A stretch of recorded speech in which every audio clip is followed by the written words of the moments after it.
জুলাইয়ের শহীদদের এবং আহত নিহতদের প্রয়োজনীয় ক্ষতিপূরণ চিকিৎসার ব্যবস্থা করা, সাথে সাথে হেফাজত সহ আলেমুল যে মামলা আছে এবং বিরোধী দলের যে মামলাগুলো আছে এগুলো 1 মাসের মধ্যে প্রত্যাহারের ব্যবস্থা আমরা দাবি করছি।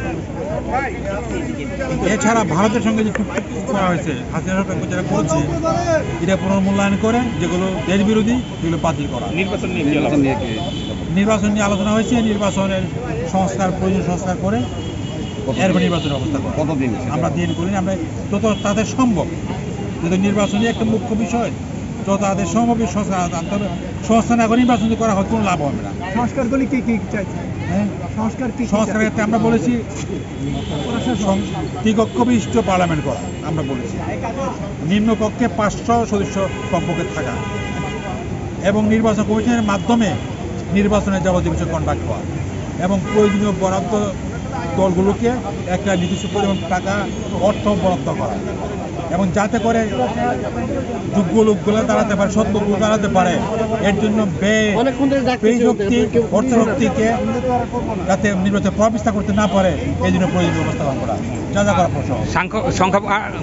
সংখ্যানুপাতিক আপনারা ভোটের কথা বলছেন কিনা? এটা আমরা বলিনি, তো আমরা এটাও আমরা সমর্থন করি।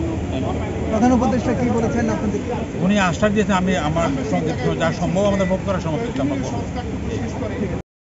জুলাইয়ের শহীদদের এবং আহত নিহতদের প্রয়োজনীয় ক্ষতিপূরণ চিকিৎসার ব্যবস্থা করা, সাথে সাথে হেফাজত সহ আলেমুল যে মামলা আছে এবং বিরোধী দলের যে মামলাগুলো আছে এগুলো 1 মাসের মধ্যে প্রত্যাহারের ব্যবস্থা আমরা দাবি করছি। এছাড়া ভারতের সঙ্গে যে চুক্তি করা হয়েছে হাসিনা সরকার যেটা করেছে এটা পুনর্মূল্যায়ন করে যেগুলো দেশ বিরোধী সেগুলো বাতিল করা। নির্বাচন নিয়ে আলোচনা হয়েছে, নির্বাচনের প্রয়োজন সংস্কার করে এরপর নির্বাচনের ব্যবস্থা করা। কতদিন আমরা দিন করি আমরা যত তাদের সম্ভব, যেহেতু নির্বাচনই একটা মুখ্য বিষয়, যত তাদের সম্ভব সংস্কার না করে নির্বাচন করা হয় কোনো লাভ হবে না। সংস্কারগুলি কি কি চাইছে? সংস্কারের ক্ষেত্রে আমরা বলেছি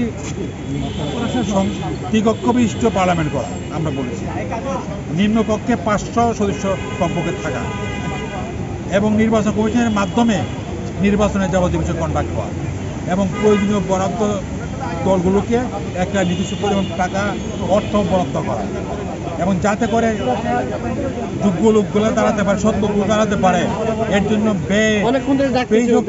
অর্থশক্তিকে যাতে নির্বাচনে প্রবিস্তার করতে না পারে এই জন্য প্রয়োজনীয় ব্যবস্থা গ্রহণ করা, যা যা করা প্রশ্ন।